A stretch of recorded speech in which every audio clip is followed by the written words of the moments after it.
On the AM report on channel 405, let's get straight into your sport. And I'll start with some football news as Bafana Bafana coach Hugo Broos says he has seen growth since taking over the national team 3 years ago. Broos has now guided the national team to qualification for consecutive AFCON finals events. The Belgian is already looking beyond tonight's final qualifier against South Sudan. Only 6 games lost. And when you see against who?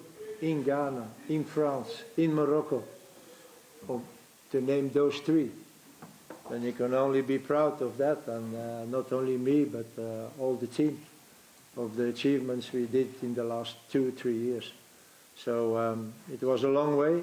It was sometimes a very difficult way for me then.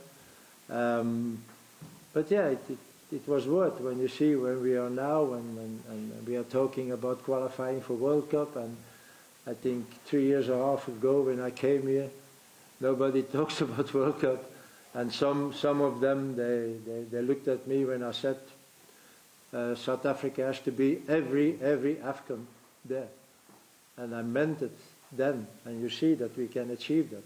But yeah, it took time, but again, I'm a very happy man now, and I'm looking forward to the games that will come next year for the World Cup.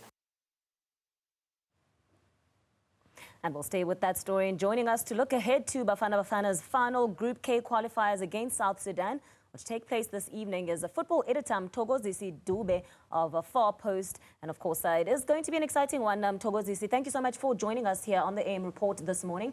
Many have dubbed it as a dead rubber match, but it isn't at all, right? The qualification has been secured for Bafana Bafana, but Coach Hugo Broos has made it clear that they want to finish at the top of the standings. Not only does that help them avoid other strong teams within the competition, but it should give them a boost of confidence to end on 14 points after qualification. Good morning, Andy, and thank you for having me. And good morning to the viewers. Look, Hugo Broos has made it clear that Bafana Bafana want to finish this group at the top.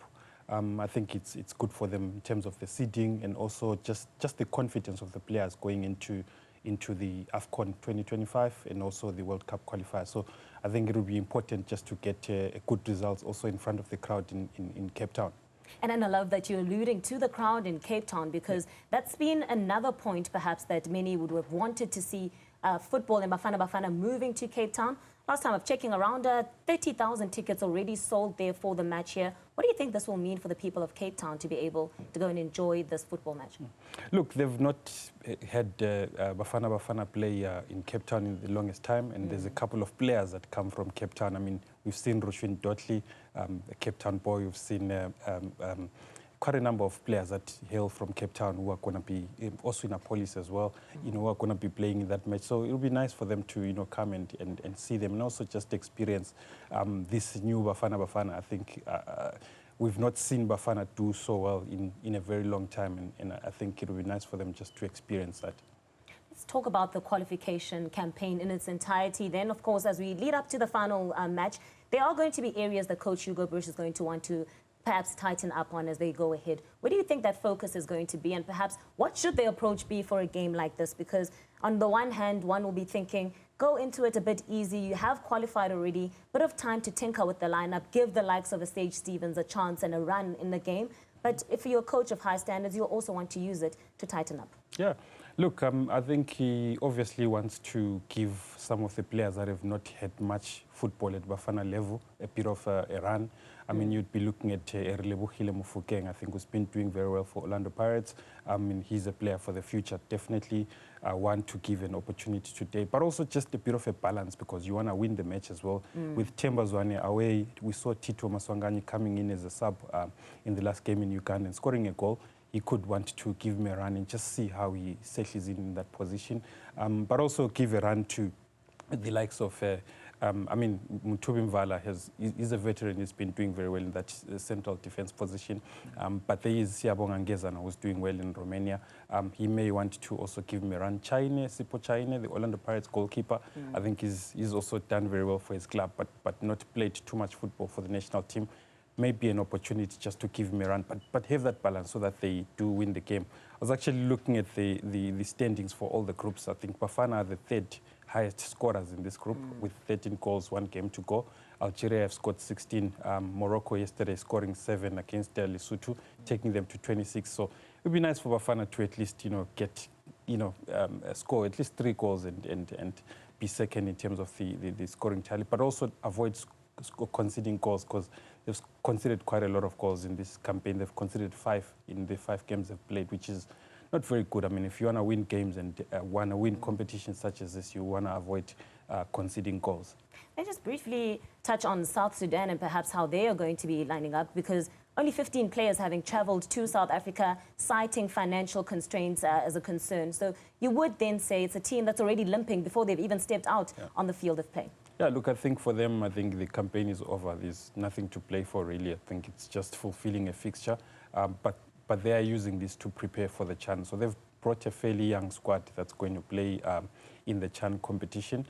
So I think it's an opportunity for Bafana to, get a couple of goals over them and just boost that confidence and get the people of Cape Town happy and just enjoying. I mean, it's nice to watch and see goals, So. It promises to be an exciting one, of course. That's going to be this evening as Bafana Bafana prepare to take on South Sudan in their final qualifier match.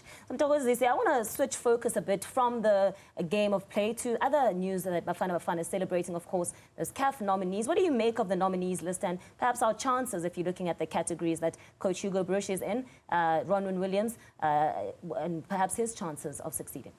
Yeah, look, I think when you look at Hugo Broos, I think he's closing in on Clive Barker's record as the longest-serving Bafana Bafana coach. Clive Barker presided over 43 matches. Hugo Broos is sitting on 39 now, 20 wins in those. Also a bronze medal in the AFCON. I think a very good run. I think he stands a fair chance, but obviously stiff competition there with the Ivory Coast coach who lifted the trophy, so maybe a bit of a tricky one. But with Ronwen Williams, in terms of the inter-club, player of the year, I think he stands a very big chance there because I think he's done very well. Also helping Sundowns to the AFL. I think that's where he really stands a good chance. And also in terms of the goalkeeper of the year, he does stand a chance there. So he should be able to pick one. Yeah. As we wrap up then, I want to throw this at you, and I suppose you've touched on it briefly in terms of where Bafana Bafana is sitting at the moment. There does seem to be an air of the old Bafana Bafana is coming back. People are showing a bit more support. The crowds are starting to stream in. You also made a comparison to a Clive Barker, which is perhaps a time where many would have felt that Bafana Bafana were at their peak. Do you feel the rise is starting again under Hugo Broos, and it is a team that's looking like they can contend on the continent after what we saw on AFCON as well? Absolutely. I mean, the last time I saw Bafana lose was at the AFCON early this year in January. They've not lost a game since then, be it in COSAFA, be it in a friendly match. They've actually done extremely well. So the confidence is coming back. When you speak to the players, you can sense that there is an air of confidence. I was actually speaking to one of the players yesterday, and they were saying to me, when we went to Uganda, we knew they were overconfident, and we wanted to show them that we are Bafana Bafana, And there's a bit of respect now coming. I mean, when we started at the AFCON, I mean, journalists from Africa were laughing at us and basically saying, Bafana are underachievers. But the talk has changed now because of the run. I mean, it's been, this year alone, it's been 18 games unbeaten. So that tells you this is a team that's high on confidence and also has a winning mentality. I mean, when you also look at the fact that Hugo Broos, in this particular campaign, in 4 games, his substitutes have gone in and they've scored a goal from the bench. Talent Mbata getting us that draw against Uganda, also away getting us that winning goal. So I think it tells you that there is an air of confidence within. So a bit of humble pie then from the journalist community in the country, because when he started, wasn't the most popular man. Many questioned his tactics, but you get the sense that the results are coming. So perhaps an opportunity to say, Hugo, we might have been wrong. Yeah. Look, I think Hugo has proven that as a coach, when you're given a big task, you don't really ask for time. You win time. He's won time. Now he can actually say, give me more time. We can actually win in AFCON, and we'd believe him. So humble pie for us. Humble pie journalist has been humbled. Hugo Broos, of course, soaring higher and higher as the coach of Bafana Bafana. And that's where we'll leave the conversation. Thank you so much to Mthokozisi Dube, of course, the editor of Far Post, joining us here as we look ahead then to that crucial encounter for Bafana Bafana. Not so much so as they have already qualified, but for them to finish at the top of the standings in Group K. The AM report does continue at the top of the hour with Aldrin Simpier bringing you the latest.